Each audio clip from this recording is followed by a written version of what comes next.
Es un gusto presentar al doctor Guillermo Elizondo Riojas, ampliamente conocido en nuestro gremio.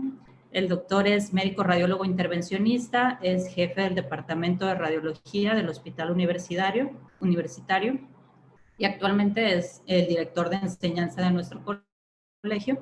Él pues desempeña múltiples cargos de enseñanza en diferentes instituciones, tanto a nivel nacional como internacional, la RSNA, ACER, el Colegio Mexicano de Radiología, la Federación Mexicana, el SNI, por mencionar algunos, ¿no? Entonces, un currículo muy amplio del doctor y yo creo que va a ser de mucho provecho ahorita durante la sesión.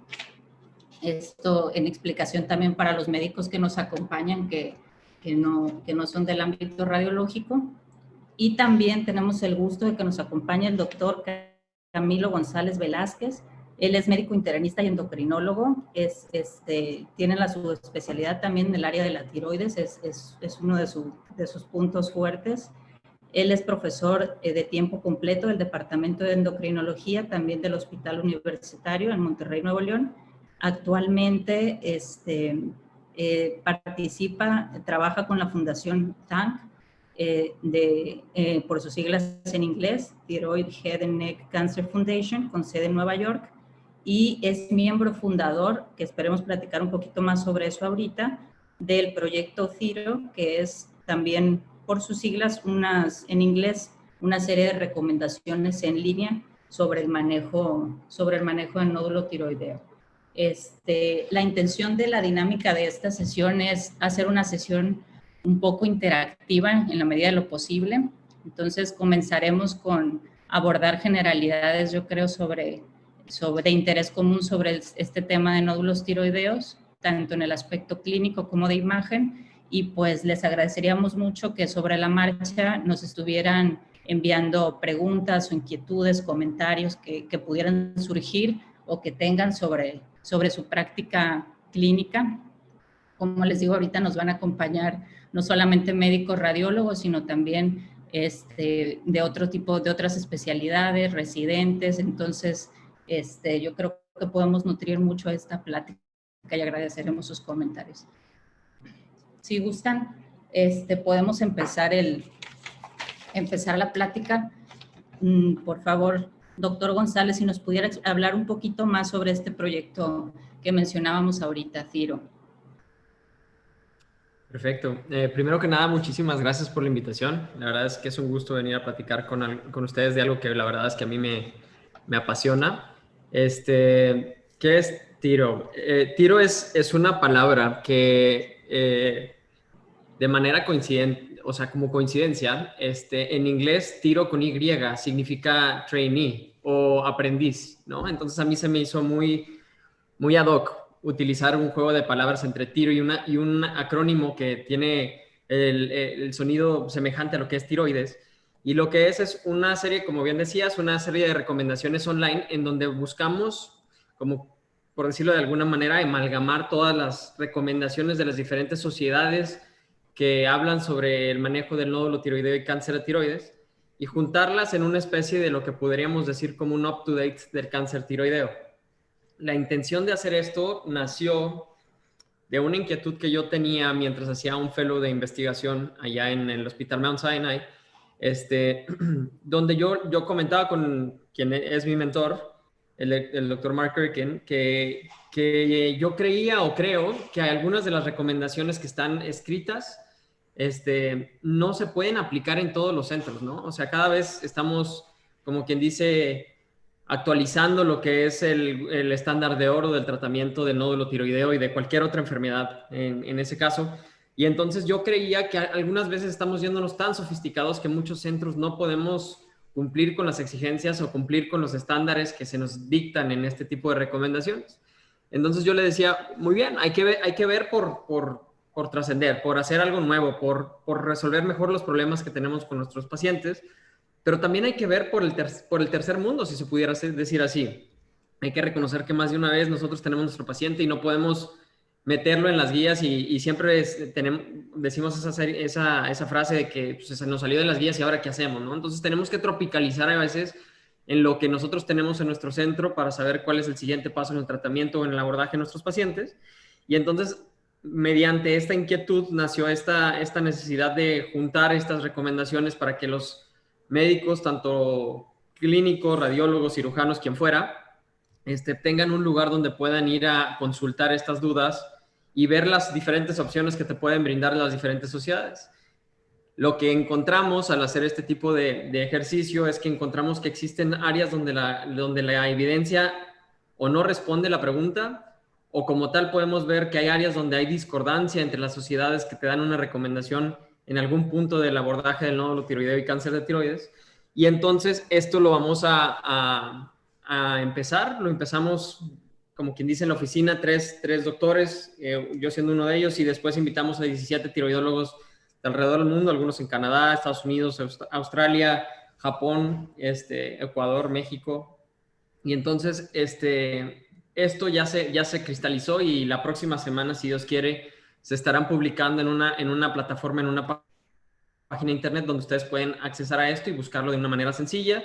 Y como fase número 2 tenemos traducirlo a diferentes idiomas. La parte del español ya está bastante avanzada, y como fase número 3 que esto se convierte en una app para que ustedes lo puedan tener, como quien dice, al alcance de la mano en el momento que fuera necesario.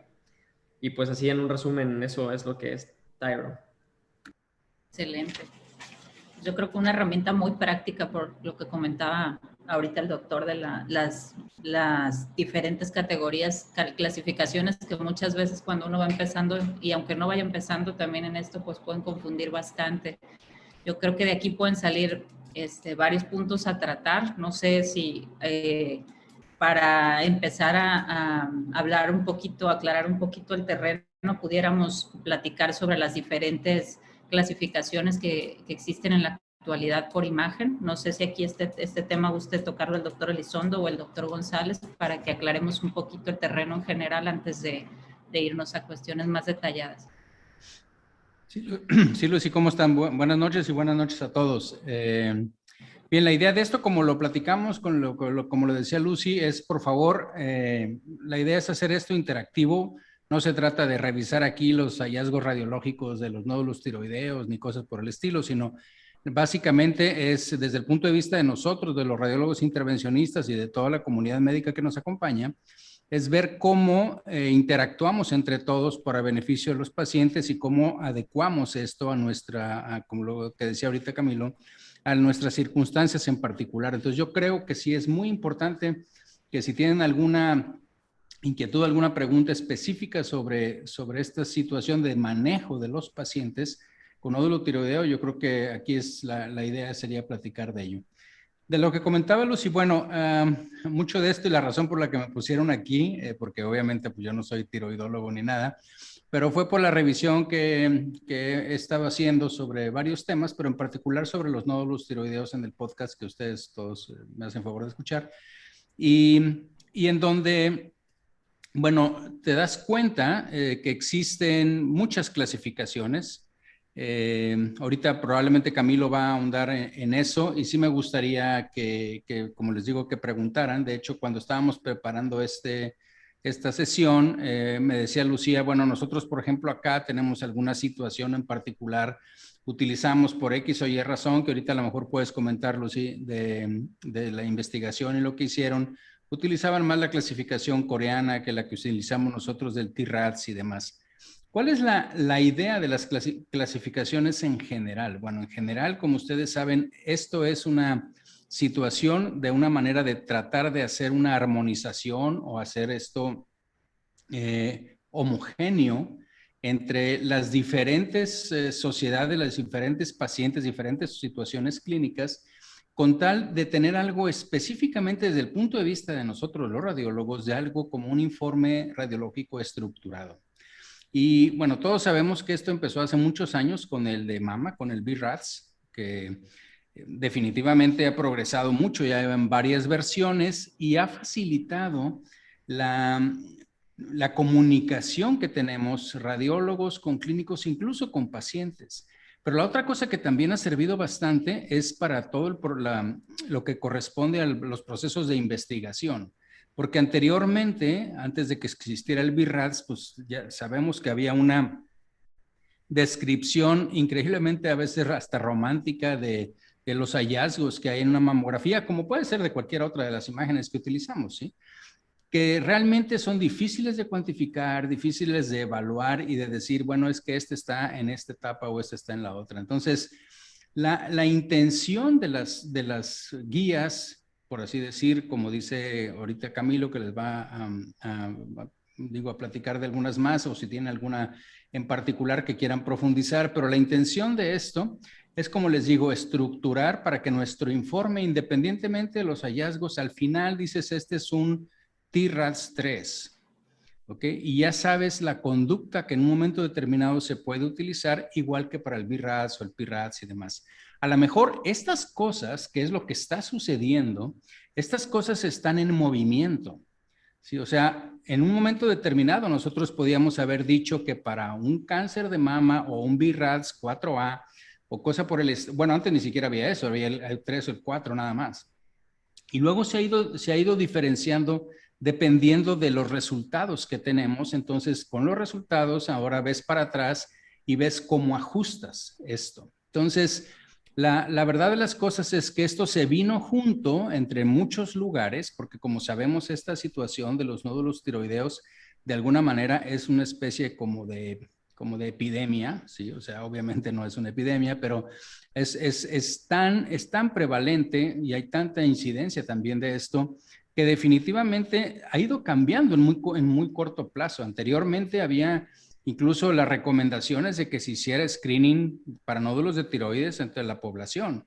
Y ahorita eso ya se detuvo porque existe tantos nódulos tiroideos que esto definitivamente no nada más es no viable desde el punto de vista de costo-beneficio, sino de todas las otras cosas que conlleva desde el punto de vista incluso del propio paciente, el hecho de decir, sí, tengo un nódulo tiroideo y ahora tengo que hacerme una biopsia o tengo que estarme siguiendo, es muy semejante a lo que también sucede, por ejemplo, cuando le decimos a una paciente que tiene un BRADS 3 y que le dices, mire, no es benigno, pero pues tampoco estoy seguro de que sea maligno, tiene un 2% de chance de que sea cáncer, pero nos vamos a ver en 6 meses en lugar de un año, y entonces mandas a la paciente a que se duerma en su casa tranquila. Pues esas son de las cosas que tenemos que ver también nosotros cuando hacemos este tipo de situaciones.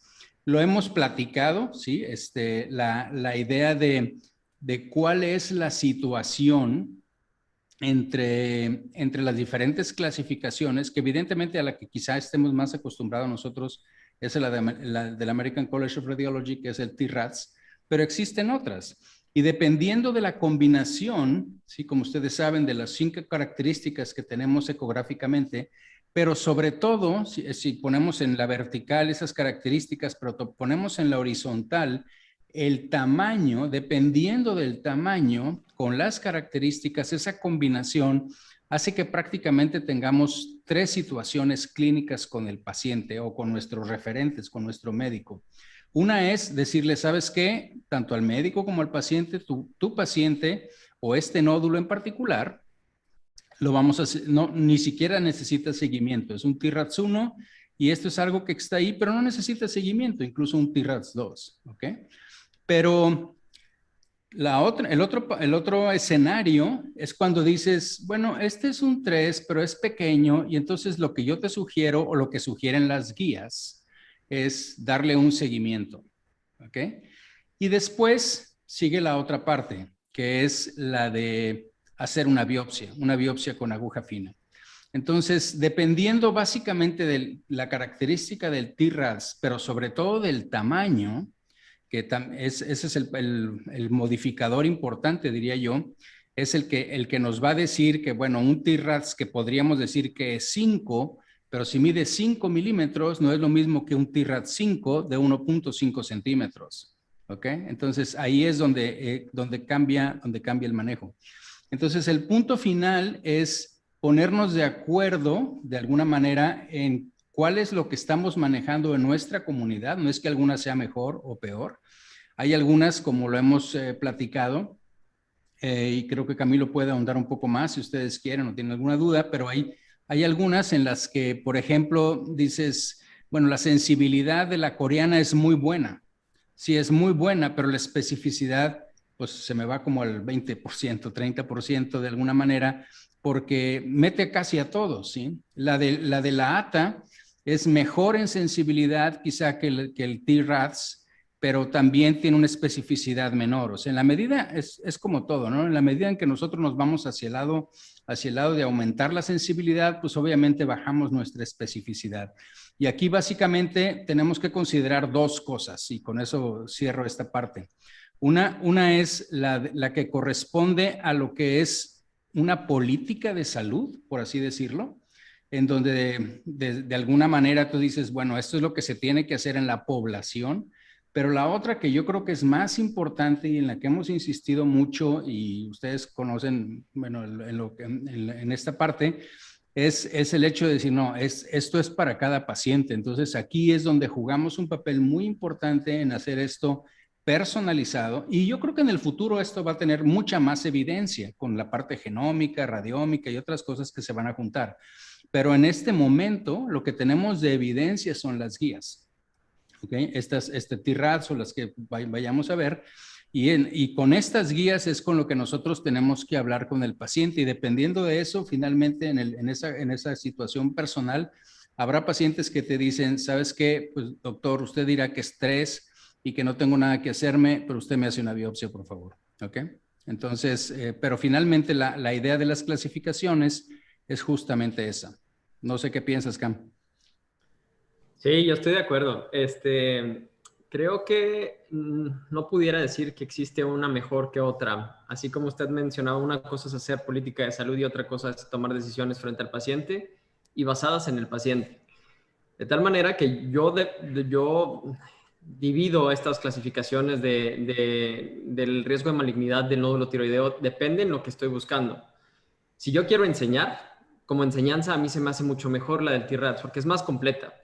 La de la ATA o la de la Asociación Americana de Tiroides es como casi como un atlas así súper gráfico en el que tú casi te acuerdas de que benigno es un quiste y le vas poniendo como la imagen al paciente, lo vas empatando, como si estuvieras haciendo casi de manera manual un sistema de reconocimiento de inteligencia artificial, pero en tu cabeza, ¿no? Reconoces la imagen y dices, esto es esto. El TRADS te hace entender cuál es la composición ecográfica, los bordes, los artefactos que pudiera tener un nódulo tiroideo. Y desde ese punto de vista me gusta un poquito más el del TRADS. No quisiera hablar mucho de sensibilidad y especificidad y del coreano, del chino, del británico, del italiano, de las 1000 diferentes clasificaciones que hay, pero creo que debiéramos de utilizar la sensibilidad de cualquiera de estas o entender la sensibilidad de cualquiera de estas y atarla a la confianza que le tienes a tu cirujano. O sea, tú debieras de reconocer o identificar tantos nódulos tiroideos como tú quisieras que tu cirujano operara. Si tienes una confianza a ojos cerrados con tu cirujano, bueno, encuéntralos, biopsíalos incluso. Pero entonces, si no tuvieras esa confianza, si te sientes que estás en un centro donde no estás muy seguro de ese equipo multidisciplinario, tienes que acordarte del paciente. Entonces, hay algunas cosas que a mi percepción o a mi opinión personal se les olvidaron a ambas clasificaciones. Una de estas cosas que se le olvidó a las clasificaciones es el ganglio linfático, ¿no? O sea, puedes tener un nódulo chiquitito, puede estar en el centro del parénquima tiroideo, parece que es inocuo, pero tienes dos ganglios que perdieron su hilio, que tienen degeneración quística y entonces se ven bastante preocupantes. Y entonces por eso tenemos estos reportes de caso de el nódulo tiroideo escondido, ¿no? Y entonces creo yo que aquí es donde tenemos que platicar y tener una gran comunicación con nuestro equipo de radiólogos intervencionistas, cirujanos, y entregarles un mapa. Yo personalmente lo que hago cuando estoy en la clínica, porque creo que esta es una de las situaciones donde nos permite este tipo de enfermedad hacer un poco de esto. No sé si alcanzan a ver mi pantalla. Yo siempre le pido al radiólogo o le entrego a mi cirujano un mapa como este. Esto es un mapa de la enfermedad, como le decíamos en la clínica de tiroides allá en Mount Sinai, en donde tú le puedes decir, ¿sabes qué? Este nódulo puede tener un nódulo tiroideo en el parénquima del lóbulo tiroideo izquierdo y tiene 3 ganglios linfáticos con pérdida de la morfología en la región 3, ¿no? Y entonces la cirugía es distinta.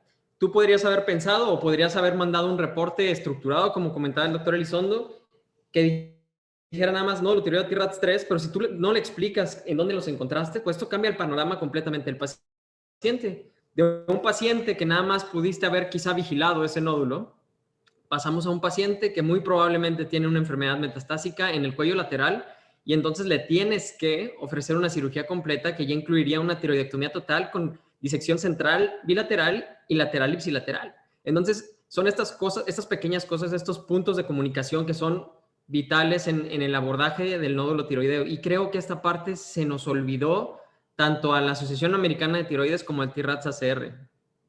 Otra cosa que creo es importantísima, tanto como reconocer este esquema que ustedes conocen a la perfección y que son muchísimo mejores para reconocer este.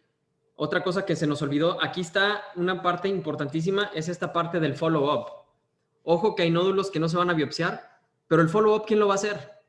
Porque hay que reconocer que muchas veces llega a la consulta un paciente que tiene un nódulo que no es biopsiable. Vamos a decir un nódulo subcentímetro que quizá es isoecogénico, no se ve tan grave. Y entonces todo el mundo le dice con confianza al paciente, ¿sabe qué, señor? Usted se va a casa y no pasa nada. Bueno, no pasa nada, pero ¿y el seguimiento quién lo hace? Y creo que ahí tenemos que tener más protagonismo desde el punto de vista clínico o del punto de vista de radiología, porque no me dejará mentir, doctor, que muchas veces ustedes hacen el estudio de imagen y el paciente se levanta de la camilla y dice, bueno, ¿y qué salió? Y entonces ustedes se encuentran ante un paciente que tiene que recibir una noticia y esta contrariedad de decir, bueno, le digo que vaya con su médico tratante a que le explique, pero ¿qué tal si el médico tratante no entiende este concepto y entonces no le da seguimiento? O le pido, como se hace en el BIRAT, ¿sabe qué, señora? Repítase la mamografía en tanto tiempo. Y creo que son prácticas que se han perdido y nos hemos quedado solamente en la interpretación de estas características que ustedes reconocen bastante bien, pero el seguimiento se pierde. Y entonces podemos entrar en la discusión de, bueno, ¿este nódulo se biopsia o no se biopsia? O incluso en aquellos nódulos que se biopsiaron y resultaron malignos y que se pudiera escoger como una opción terapéutica la vigilancia activa, pues es quizá una competencia del radiólogo, que nos hemos robado un poco nosotros los clínicos porque estas enfermedades afortunadamente son tan lentas en crecimiento, progresan tan lento, que nos permite nosotros empezar a jugar o hacer este análisis, como quien dice, transespecialidad, en donde empezamos a pisar terrenos que no son propiamente competencia del endocrinólogo o que el radiólogo empieza a pisar terrenos un poco más clínicos que habitualmente no se habían tocado. Y verdaderamente en conjunto lo que tenemos que hacer es tratar de encontrar ese punto y tratar de diferenciar mediante estas herramientas que tenemos nosotros de aquel nódulo que no va a progresar y que quizá puede durar años ahí, que no va a darle lata nunca al paciente, o como por ejemplo el colibrí que alcanzamos a ver acá arriba, que es un nódulo que por muy chiquito que lo encuentras, en algún momento por su biología, va a crecer y le va a empezar a dar problemas al paciente. ¿Y quién lo sigue? ¿Y cómo nos comunicamos? Y creo que en este punto hay mucho campo que pudiéramos nosotros hacer en colaboración para estructurar esos reportes. Ustedes lo sabrán mejor que yo, el TRADS-ACR hace algo que no hace la ATA, que nos dice, bueno, ¿y qué significa que un nódulo crezca? Y te dice, ok, un nódulo crece si aumenta de tamaño en más de 20% en 2 dimensiones o si el volumen aumenta más de 50%. Pero díganme ustedes cuántas veces se reporta el volumen del nódulo. Es verdaderamente raro. Entonces creo que son áreas de oportunidad para que como equipo de tratamiento vayamos creciendo y vayamos enriqueciendo esta parte. Muy al margen de si movemos la línea de la detección más hacia la izquierda, si hacemos el abordaje más sensible, si le añadimos elastografía al ultrasonido, lo que fuera. Creo que estas partes de la clínica son lugares donde se nos pierden los pacientes. Desafortunadamente en nuestra población regresan con una tumoración que ya verdaderamente ni ultrasonido necesitas para biopsiar. Entonces creo que esta es la parte donde tenemos que hacer nuestro cribado más fino, que tenemos que cerrar espacios y juntarnos para resolver los problemas de nuestros pacientes. No sé qué piensas. Sí, definitivamente, Cam. Fíjate, esto que acabas de tocar y de hecho era la idea para dar pie a esto. Fíjense lo que está sucediendo, no sé, en la parte de ustedes, pero tenemos una prevalencia tan grande de esto. Hay quien dice que hay un 67% de prevalencia, hay quien dice que es el 50%. de la población, no importa, finalmente es 1 de cada 2 o algo por el estilo, ¿no? El punto aquí es que, como está diciendo Camilo, muchas veces nosotros estamos en este momento siendo los que detectamos esto, por definición, casi porque nosotros lo estamos viendo.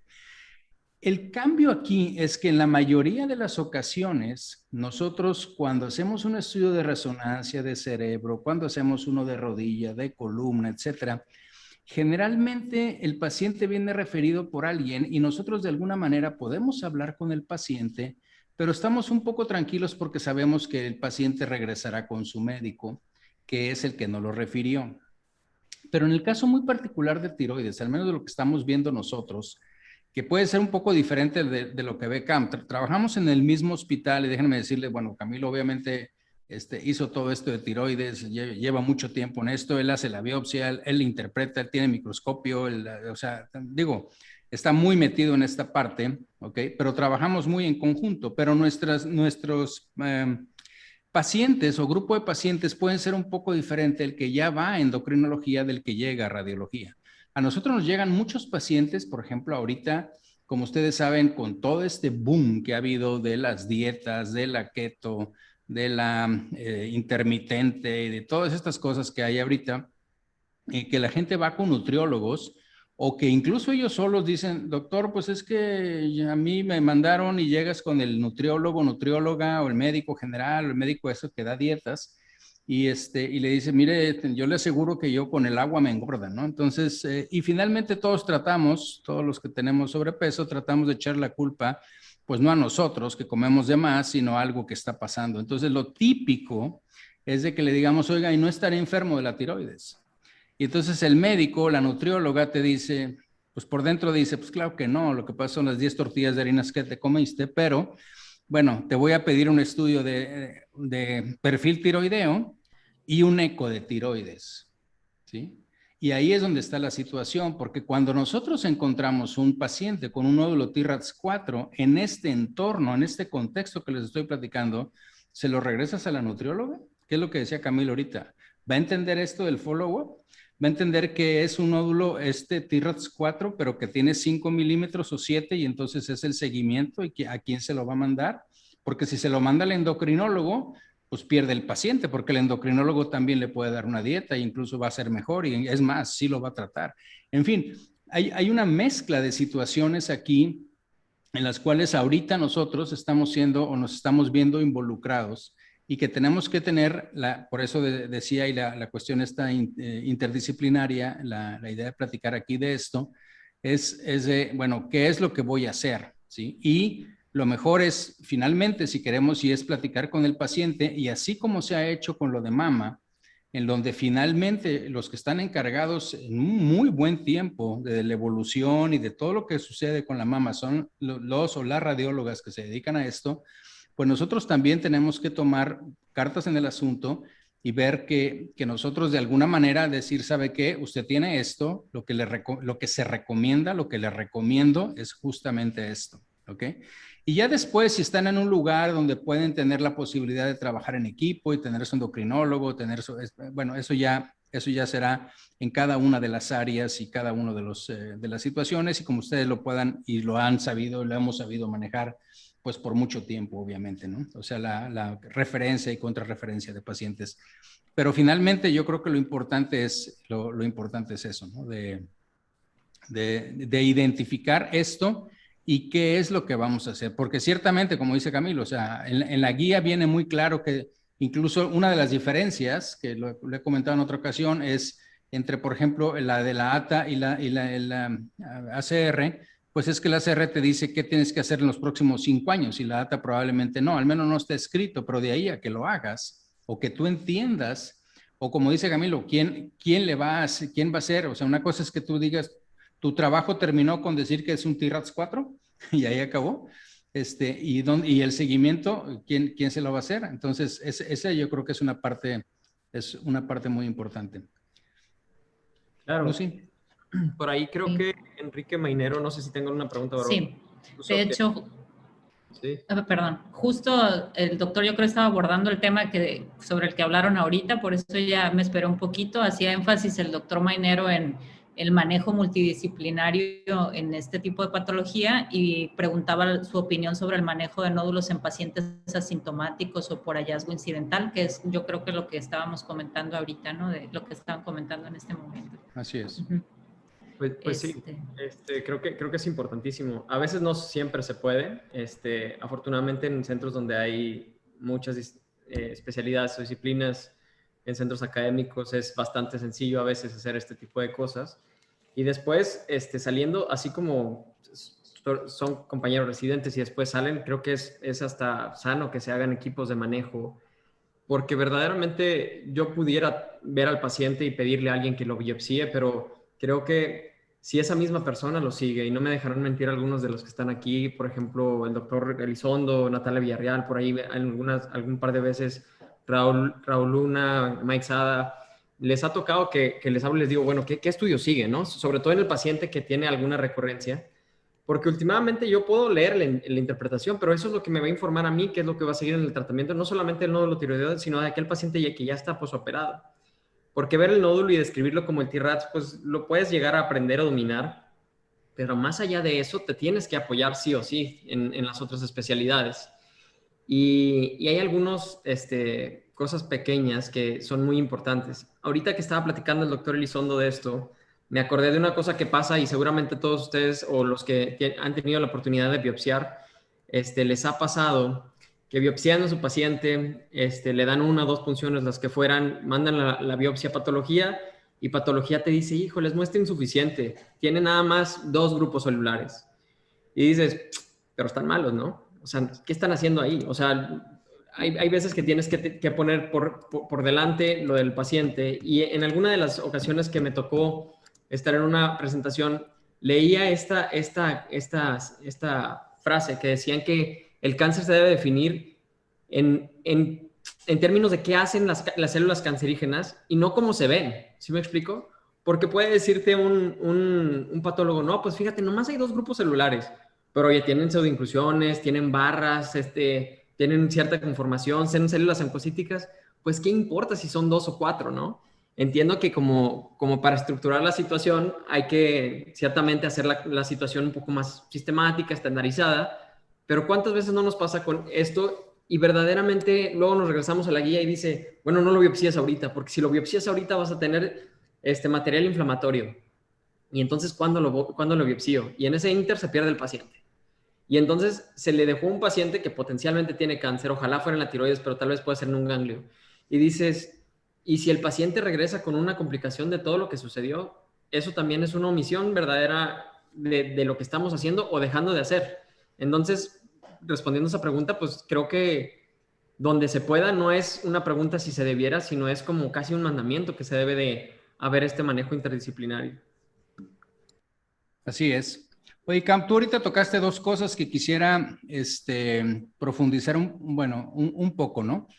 La primera que en la parte que hablaste de lo que corresponde al paciente que ya está operado, ¿ok? Y creo que ese es un punto muy importante. No sé si me puedes pasar compartir tu pantalla esa donde tienes el cuello y las zonas del cuello.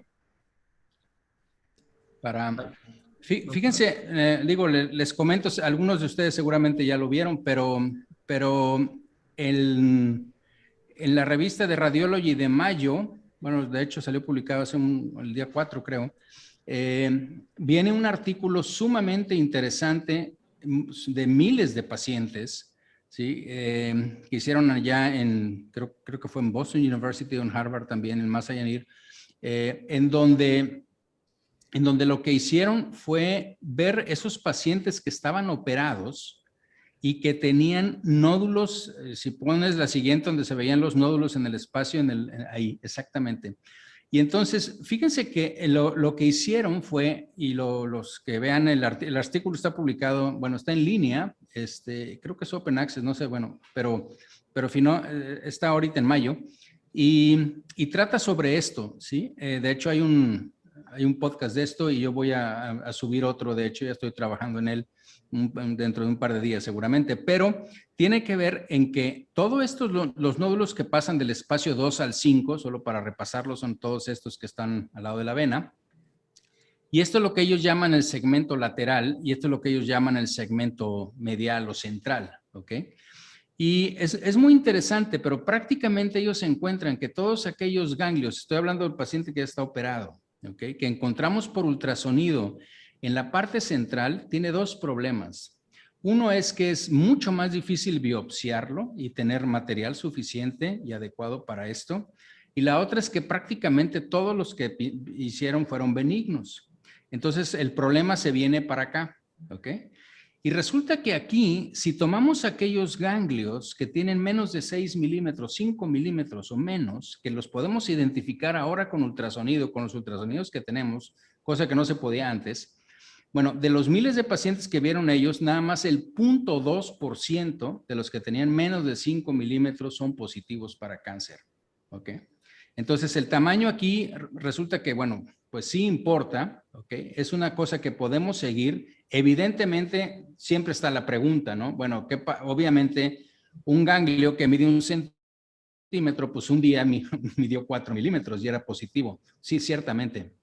Pero como estaba mencionando ahorita Camilo, hay unos que están pequeñines ahí y que probablemente así se van a quedar, ¿ok? Entonces, la otra cosa es que si tú le dices al cirujano que viste un ganglio de 3 milímetros en el espacio 3, pues se va a reír si quieres que, o sea, si crees que él va a ir a quitar ese ganglio probablemente. Entonces, es de las cosas, y la otra es, le vas a decir al paciente y cuántas veces va a regresar. En fin, el artículo se me hace muy interesante, se lo recomiendo bastante, yo lo leí hoy, porque les digo, acaba de salir publicado el 4 de mayo. Entonces creo que está muy ad hoc con esto. Y la otra, Cam, que quisiera que comentaras, porque también hablaste de lo que es la muestra insuficiente, y bueno, esta plática, bueno, aquí en el departamento nosotros lo hemos tenido por mucho tiempo, y no nada más con tiroides, ¿no? O sea, si me dices que hay 3 células malignas, pues no deberían de estar ni en el hígado ni en ningún lado de lo que estamos haciendo, pero bien, son criterios de patología. Pero, ¿cuál es el papel, el rol que juega la tiroglobulina en la muestra, Cam? Es una muy buena pregunta, doctor. Primero quisiera poner en contexto la situación de la tiroglobulina. La tiroglobulina es una proteína que se produce específica del parénquima tiroideo, del tejido tiroideo.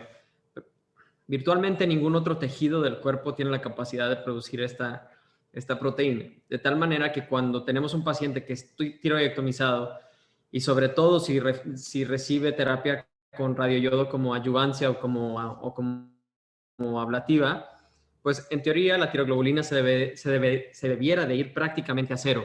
Entonces, estamos hablando de que utilizamos la tiroglobulina como un método, si le pudiéramos decir así, de screening de una recurrencia de la enfermedad después del tratamiento quirúrgico. Eso estamos hablando de la tiroglobulina en suero, en sérica.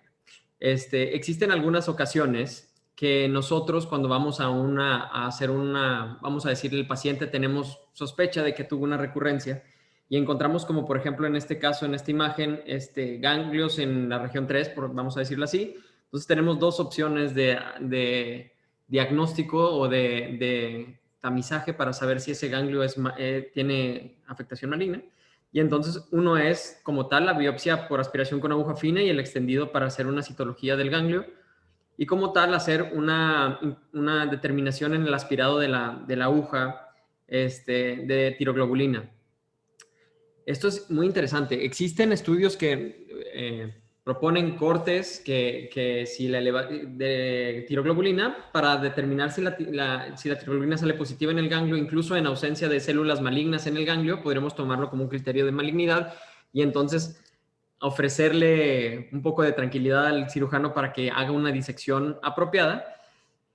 El problema es la estandarización de este procedimiento en el estudio. Entonces, habitualmente la tiroglobulina si se mide del aspirado y se manda la pieza o el tejido que habitualmente es un material entre coloide y hemático, lo que se obtiene de la punción, puede salir tan elevada en caso de ser positiva que hay errores en el laboratorio de medición. Entonces, lo recomendado es que se haga una enjuagado de la aguja en un tubito de Eppendorf, en un cc de solución salina, para poder entonces diluir esa muestra y entonces hacer la determinación. Y esto te ayuda muchísimo en la interpretación de este tipo de problemas en los pacientes que pudieran tener metástasis locorregionales en los ganglios. Hay una situación que puede complicar la evaluación de la tiroglobulina, y eso es la presencia de los anticuerpos antitiroglobulina. De la misma manera que pasa en suero, cuando los anticuerpos antitiroglobulina estén elevados, pudieran hacer no interpretable la muestra de que se tomó. Entonces se tiene que hacer pues en consenso o en contexto más bien de cómo están los anticuerpos antitiroglobulina en el paciente. Creo yo que son ese tipo de elementos de comunicación que nosotros debiéramos de compartir entre las disciplinas. Desde mi punto de vista, así como debiera llegar un reporte estructurado del ultrasonido al clínico, ya sea al endocrinólogo o al cirujano, cuando nosotros mandemos a un paciente y le digamos, oye, ¿sabes qué? Tengo un paciente que tiene una respuesta indeterminada, tiene por ahí un ganglio de 6 milímetros, 8 milímetros, no sé, necesitamos biopsiarlo para salir de la duda. Le debieras de tú informar al radiólogo o a quien sea que se fuera a hacer la biopsia, tiene la tiroglobulina así en suero y tiene los anticuerpos elevados, de tal manera que si ustedes se sienten que pudieran tener una respuesta de patología que la muestra no es suficiente, pudieran hacer este aspirado y resolver el problema en ese momento. La determinación de tiroglobulina es un estudio súper barato, son 200 pesos por ahí lo que se debe costar una determinación de tiroglobulina, y muchas veces no se hace porque no existe esta comunicación.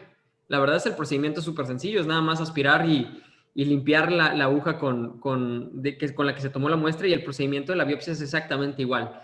Entonces, creo que es una de esas herramientas que nos pudieran ayudar mucho a interpretar en estos casos complicados, de la misma manera que pudiéramos hacerlo con medición de PTH en aquellos casos que tienen adenomas paratiroideos que pudieran ser funcionables, o de la misma manera que pudiéramos medir calcitonina si se sospechara en un cáncer medular de tiroides. Creo que hay muchas cosas que no hacemos por la falta de costumbre, por la falta de comunicación principalmente entre disciplinas.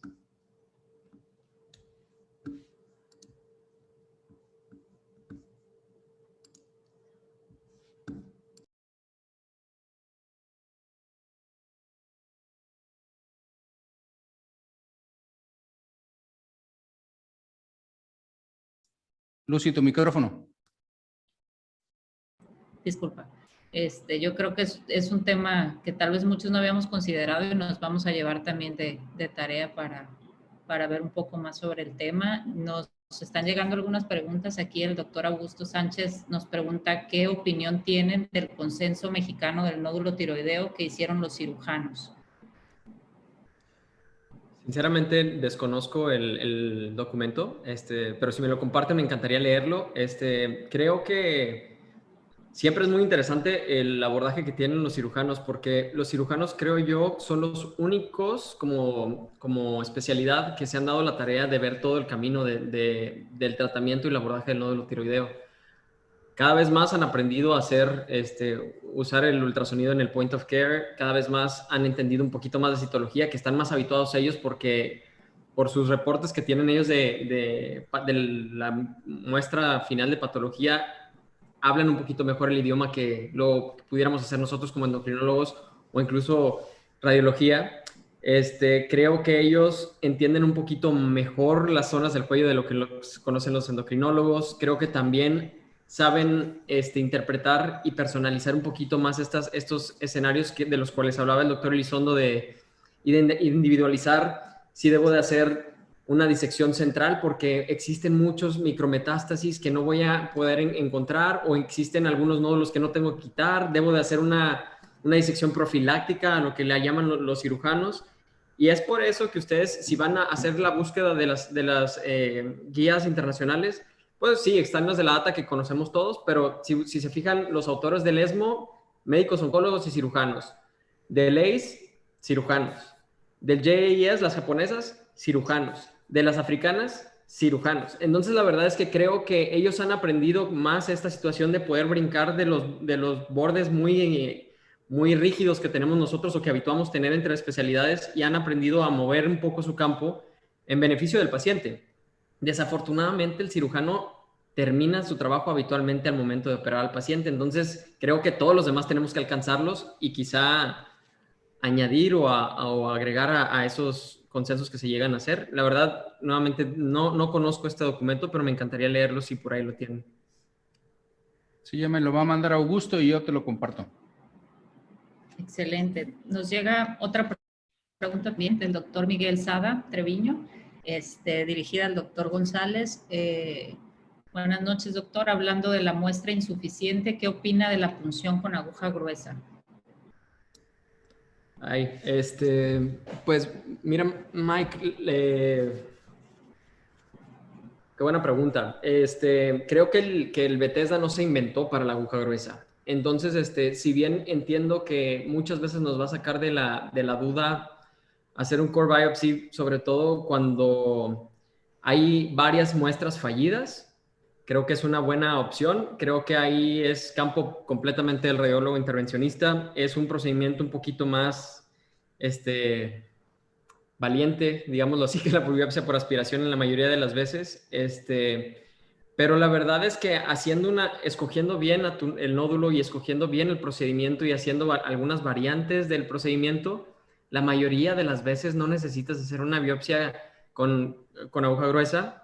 Mira, nosotros en el hospital hemos hecho más o menos 180 biopsias en el último año y de esas solamente 4 fueron insuficientes y de las 4 insuficientes, 1 era un quiste y otro resolvimos el problema con la tiroglobulina. Entonces, creo que puedes jugar ahí con el calibre de la aguja. En quistes yo utilizo agujas un poquito más gruesas para aspirar primero el nódulo y después atacar o puncionar el componente mural del nódulo.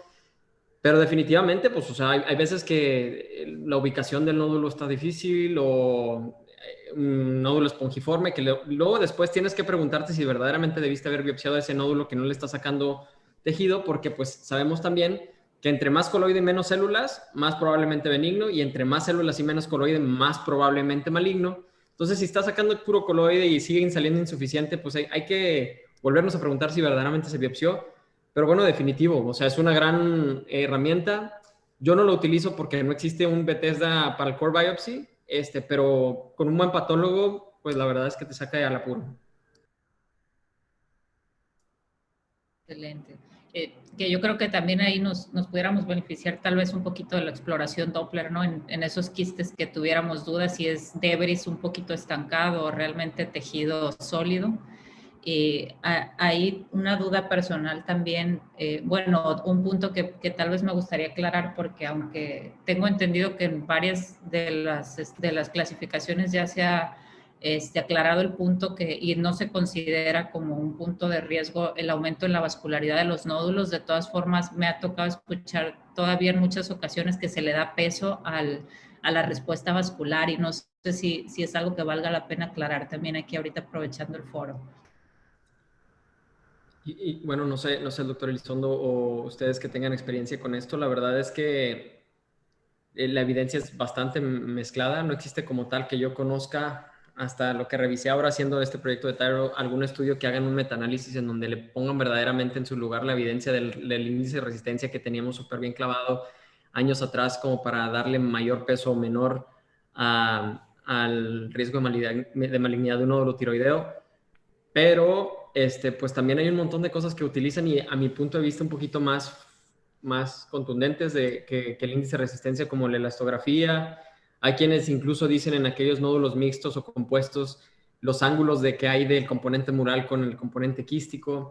Hay un montón de variantes que se han descrito. A fin de cuentas, creo que la respuesta se responde con lo mismo, ¿no? O sea, sensibilidad y especificidad según la clasificación de que uno, el nódulo está ahí, y dos, qué tan probable es que este sea maligno. Ya entrar con ponerle tanta lupa y tratar de cambiar la sensibilidad un poquito más para arriba y para abajo, porque verdaderamente si hay la duda y el nódulo está grande, lo vas a operar. Si hay la duda e incluso se ve maligno y está chiquito, quizá ni siquiera lo vas a biopsiar. Entonces creo que nos estamos peleando por minucias cuando verdaderamente debiéramos de ponerle un poquito más atención a, oye, ¿tiene un ganglio linfático? Olvídate que si tiene índice de resistencia, olvídate si le encontramos lo que fuera. Si tiene un ganglio que está quístico, que tiene calcificaciones, que está redondo, bueno, creo que eso le debiéramos dar un poquito más de peso y a veces se nos olvida. Creo que es parte importante desde mi punto de vista, desde el punto de vista de riesgo de malignidad y planeación de la cirugía, que es finalmente donde vas a llevar al paciente. Sí, yo creo que definitivamente, y fíjense de lo que estamos hablando, ¿no? Lo que dice ahorita Camilo y lo que preguntaba Lucy. El punto aquí es que si se fijan en radiología, estamos ya caminando en un terreno en donde muchas de las cosas que hacemos, pero no todas, son ya biomarcadores. Ya son en donde tú dices, si tengo un apéndice que mide 9 milímetros, es apendicitis. Si yo tengo una íntima media que mide 1 punto y tanto, es esto. Si yo tengo un sub de tanto en un PET, es esto. O sea, ya estamos en muchas cosas. Si tengo un ADC, si tengo muchas de las cosas que nosotros hacemos finalmente son biomarcadores. Y puedes establecer, aquí sería lo óptimo sería que tú dijeras, bueno, voy a tener un estudio de imagen que tiene tanta sensibilidad y especificidad que ya no necesito biopsia, ¿ok?